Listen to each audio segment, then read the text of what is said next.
A new Maritime Incident File has surfaced.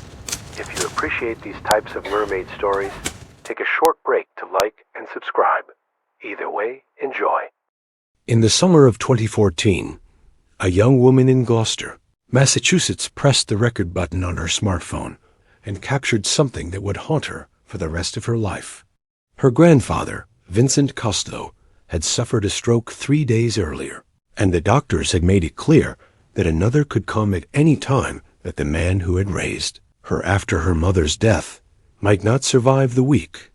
What she expected was a goodbye, perhaps some final words of love or wisdom from the man who had taught her to bait a hook and read the weather in the clouds. What she got instead was a confession that had been locked inside him for 31 years. His voice was slurred from the stroke, his left side paralyzed, but his eyes were sharp with something between terror and relief as he described the morning in August of 1983 when he hauled up his net on George's Bank and found something tangled in the mesh that was still breathing. Something with a woman's face and eyes like black oil that watched him, understood him, and waited to see what he would do. He had cut it free with his own hands, he told her, and he had never spoken of it to anyone, not his wife before she died, not his priest, not the men he drank with at the Crow's Nest on Friday nights. For 31 years, he had carried it alone. But to understand what Vincent Costello encountered that morning, and why he chose silence over the truth, we need to go back to the summer that nearly broke him to the season, when the fish stopped running and a desperate man made a desperate choice that would change everything he believed about the world beneath his boat. The summer of 1983 had been cruel to the fishermen of Gloucester in ways that defied explanation. With catches running 40% below the previous year and fuel prices climbing toward numbers that made veterans like Vinnie Costello do math in their heads every time they left the harbor. He was 58 years old that August, owner and operator of the Mary Catherine, a 50-foot stern trawler he had named for his wife after she passed from the cancer that had taken her, slowly over 14 months, while he watched helplessly from her bedside. Vinnie was a third-generation fisherman in a town that had been pulling creatures from the Atlantic since before the Revolution, and he knew George's Bank the way other men knew the streets of their neighborhoods, every contour, every temperature gradient, every place where the cod gathered when the water turned cold. He had lost his father to a nor'easter in 1962 and his uncle to a winch accident in 1971, and he understood better than most that the sea took what it wanted and gave nothing back that wasn't earned in blood and diesel and sleepless nights. His deckhand, a young man named Paulie DeStefano, had quit 2 weeks before the trip that would change Vinnie's life forever, claiming he had found work at a boatyard in Essex that paid better and didn't require him to spend nights watching the fog roll in like something alive. Vinnie hadn't blamed the kid. The season had been hard on everyone, and there was something about those waters that summer that felt wrong in ways none of them could articulate, a wrongness that showed itself in empty nets and equipment that now functioned for no reason, and the way the old-timers at the fuel dock shook their heads when you asked them about the fishing. He had decided to make one more trip alone, a violation of every safety protocol he had drilled into his crews for 30 years, because the bank was threatening to call in his loan, and a man who loses his boat loses everything. The Mary Catherine left Gloucester Harbor at 04:00 on August 17, 1983, her running lights cutting through a darkness that seemed thicker than it should have been, as if the night itself was reluctant to let her pass. Vinnie stood at the helm with a thermos of coffee that his sister had pressed into his hands on the dock, and he watched the familiar landmarks of the harbor, the paint factory, 10-Pound Island, the old wooden wharves slide past in the pre-dawn blackness like monuments to a world he was leaving behind. The sea was calm as he cleared the breakwater, calmer than the forecast had promised, and he found himself thinking about Mary Catherine and the way she used to stand at the kitchen window, watching the weather with those dark Italian eyes that could read the sky better than any barometer. She had never wanted him to fish, had begged him in the months before the wedding to find work on land. But she had understood when he explained that some men are born to certain lives and cannot escape them without losing themselves entirely. The run to George's bank would take roughly 12 hours at cruising speed, and Vinny settled into the routine that had defined his existence for 40 years, checking the radar, monitoring the radio traffic, scanning the horizon for the lights of other vessels that might indicate where the fish were running. He noticed, about 3 hours out, that there were no other boats on the radar heading in his direction. The radio chatter that usually filled the early morning hours, the complaints about prices, the coded references to productive grounds, the obscene jokes that fishermen traded to pass the time, was strangely subdued, as if everyone with sense had decided to stay home. Vinny told himself it was the bad season, that the other captains had given up on George's bank, the way a gambler gives up on a cold table. But somewhere in the back of his mind, a voice that sounded like his father warned him that empty waters were never empty by accident. The sun rose behind a ceiling of gray clouds that stretched from horizon to horizon, and the Mary Catherine pushed through swells that had grown from nothing to a steady 8 feet, as if the sea was testing her resolve.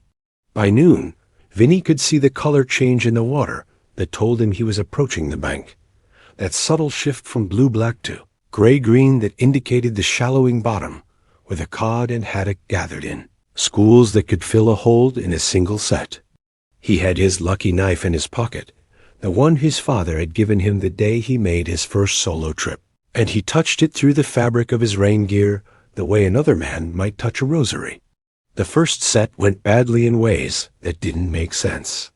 His net came up after 2 hours of dragging, with perhaps 100 pounds of fish in mesh designed to hold 10 times that amount. And what fish there were seemed wrong, sluggish, disoriented, some of them already dead, though they should have survived the haul. Vinny stood on the deck, sorting through the catch with hands that had performed this task 10,000 times. And he noticed that the fish were all facing the same direction in the net, as if they had been fleeing from something when the mesh caught them. He told himself it was the current, some kind of thermocline effect that concentrated the catch in ways he hadn't anticipated. But the explanation felt hollow, even as he formed the words in his mind. The second set was worse. 2.5 hours of dragging produced a net that felt wrong from the moment the winch began to strain against its weight, too heavy for the catch it held, as if something had gotten tangled in the mesh that hadn't been there when he lowered it. The drum groaned as it pulled the net toward the surface, and Vinny found himself watching the water behind the stern with an intensity that bordered on paranoia, as if he expected something to rise from the depths at any moment. When the net finally broke the surface, he saw that it was torn along the port side, a ragged gash that had allowed most of the catch to escape, and what remained was pressed against the starboard mesh in a tight knot of silver and gray that seemed to be moving independently of the boat's motion. He thought at first that he had caught a seal, that some animal had gotten tangled in the net and was thrashing to free itself, because the alternative was something his rational mind refused to consider. The deck was slick with spray and fish slime as he secured the net against the rail, and the sodium lights cast everything in that sickly yellow glow that made familiar objects look strange and threatening. Then the mass in the net shifted, and Vinny saw what he had actually caught, and his hands went numb on the rail as his brain struggled to process what his eyes were telling it. Later, he would describe it to his granddaughter as looking like a drowned woman, at first pale skin, dark hair tangled with kelp, a face that might have been beautiful if it had belonged to something human. But then it opened its eyes. The creature that Vincent Costello had pulled from the waters of George's bank looked at him with eyes that held no white, no iris, nothing but a blackness that seemed to absorb the light rather than reflected eyes that should not have been capable of expression, but somehow conveyed an intelligence that was ancient and utterly alien and terrifyingly aware. Its skin was the color of something that had never seen sunlight, a gray-white pallor like the underbelly of a fish, and he could see the faint network of veins beneath the surface pulsing with a rhythm that didn't match any heartbeat he recognized. The face was almost human close enough to trigger every instinct that told him he was looking at a woman in distress, different enough to make his stomach clench with a revulsion he couldn't name. Its mouth was slightly open, and he could see teeth that were too numerous and too sharp, multiple rows of them like a shark's, set in gums that were pale pink and glistening. The body below the face was wrong in ways his mind kept sliding away from, refusing to focus on, though he caught glimpses of scales that caught the deck lights and a lower half that tapered into something that was definitely not legs. The creature was tangled hopelessly in the mesh, its arms, if you could call them arms, wrapped in the nylon in ways that must have been painful, and it was watching him with those black, bottomless eyes as if waiting to see what he would decide.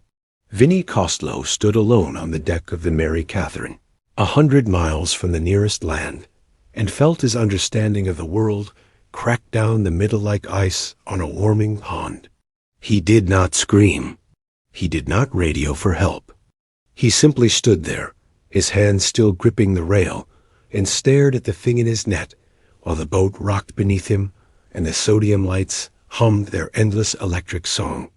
The creature made a sound, not quite a moan, not quite a whistle, but something between them that seemed to bypass his ears and register directly in his chest, a sound that carried a weight of exhaustion and pain that needed no translation. It was hurt, he realized. Whatever had driven it into his net had left it weakened, possibly dying, and it had been struggling against the mesh long enough to open wounds on its arms and shoulders that oozed something darker than blood. For several minutes that stretched into eternity, neither of them moved. The sea lifted and dropped the Mary Catherine in rhythms as old as the planet, and the creature watched him with those impossible eyes, and Vinnie felt something shift in his chest that he would later identify as recognition. He had seen that look before. He had seen it in Mary Catherine's eyes during those final weeks, when the morphine couldn't quite mask the pain, and she would watch him move around the hospital room with an expression that asked without words, if this was how it ended, if this was all there would be, if the universe could really be so cruel as to take her away from a man who had loved her since they were 17 years old. He had been helpless, then helpless against the cancer, helpless against the machinery of medicine that kept her alive just long, enough to watch herself become something she didn't recognize, helpless to do anything but hold her hand and tell her lies about how everything would be okay. But he wasn't helpless now. The creature in his net was suffering, and he held the power to make that suffering end. Vinnie took his father's knife from his pocket, the lucky knife, the one that had seen him through 40 years on the water, and he walked toward the net on legs that felt like they belonged to someone else. The creature's eyes tracked his movement without fear, without pleading, with something that might have been acceptance, if acceptance was even a concept it understood. He thought about his father, lost to the sea when Vinnie was 26. He thought about his uncle, whose body they never recovered after the winch threw him overboard.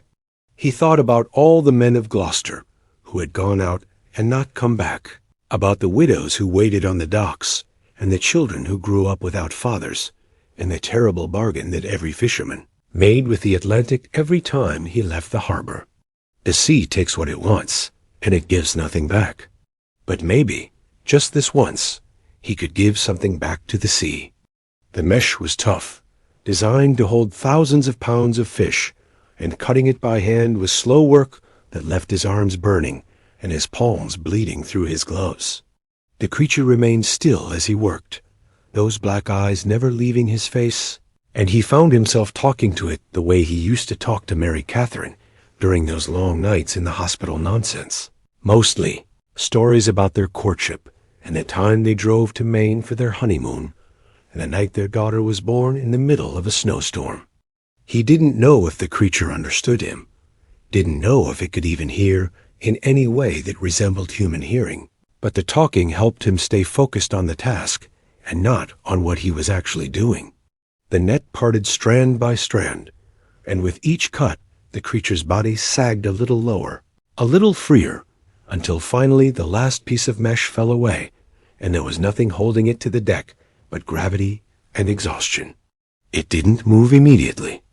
It lay there in the tangle of ruined net, its chest rising and falling with breaths that seemed to cost it tremendous effort, and it kept watching him with those eyes that he would see every night for the next 31 years. Then, so slowly that he almost missed it, the creature reached out with one webbed hand and touched his boot. Not a grab, not a claw, just a touch, the briefest contact of cold, wet fingers against the rubber of his deck boots, and then it withdrew the hand and began to drag itself toward the scupper, toward the water, toward whatever home awaited it in the darkness below. Vinny stepped back to give it room. He watched as the creature pulled itself across the deck with movements that were clearly painful, leaving a trail of that dark fluid that might have been blood, and he saw for the first time the full length of its lower body, the scales that caught the light like oil on water, the fins that were torn and ragged, the tail that ended in something that might once have been graceful, but was now bent at an angle that suggested terrible injury. It paused at the edge of the deck, its upper body hanging over the water, and it looked back at him one last time. He would tell his granddaughter later that there was gratitude in that look, but he wasn't sure that was the right word, wasn't sure there was any word in English that captured what passed between them in that moment. Then the creature slid over the edge and vanished into the black water without a splash, without a sound, as if the sea had simply opened up and taken back what belonged to it. Vincent Costello stood alone on the deck of the Mary Catherine, surrounded by ruined netting and fish slime and the slowly drying trail of something's blood, and he did not move for a very long time. The sun was setting by the time he finished cleaning the deck, scrubbing away every trace of what had happened with seawater and bleach, until the wood grain showed through in places where paint had worn away years ago. He bundled the ruined net and threw it overboard, watching it sink into the gray-green water until it disappeared from sight. He went through the motions of securing the boat for the return trip, checking the fuel levels, plotting the course, making the radio calls that protocol required, and he told himself that he would decide what to do. He could report it. He could tell the Coast Guard, the marine biologists, the newspapers that were always looking for stories about fishermen who saw strange things in the deep. But even as he formed these thoughts, he knew he would never speak of what he had seen. The world was not ready to know that there were things in the ocean that looked back at you with intelligence, that suffered and felt pain, and could somehow communicate gratitude with a touch of cold fingers against a rubber boot. The world would not believe him, and even if it did, what would happen to creatures like the one he had freed? He had seen what men did to things they didn't understand. He had seen the whale carcasses that washed up on the beaches, the dolphins caught in drift nets, the seabirds choked on plastic. He had seen the way the fishing fleets had stripped the Grand Banks bare in a single generation, taking everything the sea had to offer and giving nothing back but pollution and greed. If the world knew there were things like this in the water, they would hunt them. They would capture them and study them and put them in tanks for tourists to gawk at, and whatever mystery they represented would be dissected and catalogued and reduced to specimens in jars. Vinny Costello had spent his whole life taking from the sea. Maybe this was his chance to protect something instead. The Mary Catherine entered Gloucester Harbor at 0300 on August 18th, sliding past the breakwater in a darkness that felt heavier than it had when he left, as if the night itself had grown more solid in his absence. He tied up at his usual berth and walked to the fuel dock, where old Pete Carvalho was working the overnight shift the way he had for 20 years, and he told the first lie he would tell about that trip. Net damage, he said. Lost most of the catch when the mesh gave way. Bad luck on top of a bad season. Pete nodded sympathetically and wrote up the fuel invoice, and Vinny walked back to his truck and drove home through streets that looked the same as they always had, but felt somehow different, as if he was seeing them through a pane of glass that separated him from the world he used to know. He never fished George's Bank again. He told people the grounds were played out, that there was no point running 100 miles for catches you could beat closer to shore. And if anyone noticed that his explanation didn't quite hold water, they had the decency not to press. He kept fishing for another 11 years, working the waters closer to home, making just enough to keep the bank off his back and the boat in decent repair. He retired in 1994 at the age of 69, selling the Mary Catherine to a young captain from Rockport who promised to take good care of her. And he spent his final decades doing the things that old fishermen do sitting at the crow's nest telling stories that weren't quite true, watching the weather with eyes that could still read the sky, walking the docks at dawn to smell the salt and diesel that had defined his entire existence. He never spoke of what he had seen. Not to his priest, though he went to confession every week for the first year and sat in the dark booth struggling to find words that wouldn't make Father Kowalski think he had lost his mind.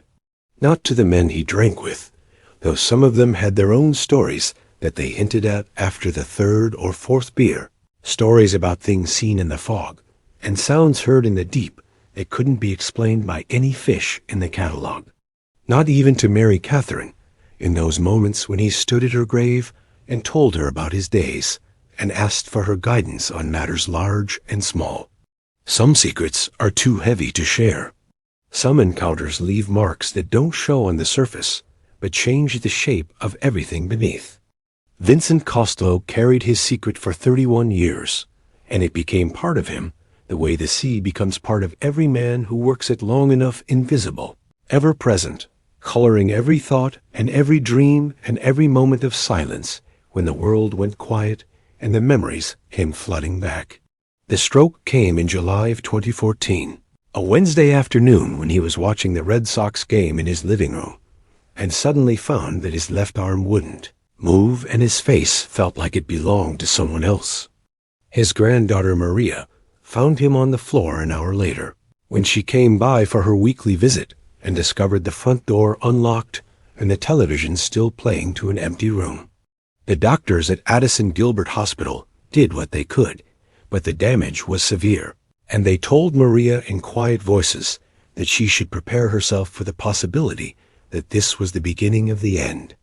Vinny spent 3 days drifting in and out of consciousness, and when he finally woke enough to speak, he asked Maria to bring her phone and press the button that made it record.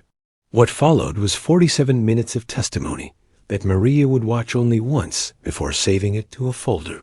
She never opened again, unable to reconcile the fantastic story her grandfather was telling with the rational, skeptical man she had known her entire life. He told her everything. The bad season, the solo trip, the net that came up wrong. The creature with the woman's face and the eyes like black oil. The 40 minutes he stood on that deck, deciding what to do. The cut mesh, the touch on his boot, the silent slide into the water. 31 years of silence, of wondering if he had done the right thing, of waking in the night with those eyes staring at him from the darkness. He told her that he didn't expect her to believe him, that he wasn't sure he believed it himself anymore, that the line between memory and dream had blurred over the decades until he couldn't always tell which was which. But he needed to say it out loud, at least once, before he died. He needed someone to know that the sea held secrets deeper than anyone imagined, and that he had touched one of those secrets with his own hands and let it go. Vincent Costello died 11 days later, peacefully in his sleep, with Maria holding the hand that had once cut a creature free from a fishing net on George's bank. His obituary in the Gloucester Daily Times mentioned his 40 years on the water, his service in Korea, his beloved wife Mary Catherine, who preceded him in death, and his devotion to his granddaughter who survived him. It did not mention what he had seen in August of 1983 or the secret he had carried to his grave. Maria kept the recording. She has never shared it publicly, never posted it to the internet, never sold it to the television shows that occasionally come around Gloucester, asking about fishermen who have encountered strange things in the deep. But she has listened to it once, and that once was enough to make her understand why her grandfather never fished George's bank again, and why he used to stand at the harbor wall sometimes and stare at the water with an expression she could never quite read. Some encounters change us in ways we cannot explain to others. Some secrets are kept not out of fear, but out of something that might be called reverence. And somewhere in the dark waters off the coast of New England, in depths that have never been mapped, and currents that have flowed since before humans walked the earth, there are things that watch the boats pass overhead and remember. They remember the nets that catch them, and the hooks that cut them, and the propellers that carve wounds into their bodies. But perhaps they also remember the rare moments of mercy, the fishermen who cut instead of kept, who chose compassion over curiosity, who looked into eyes that should have been alien and saw something he recognized. If you have encountered something unexplained on the water, we want to hear your story. Leave your experience in the comments below. You might find that you're not as alone as you thought. Subscribe to Maritime Incident Files for more accounts from the deep.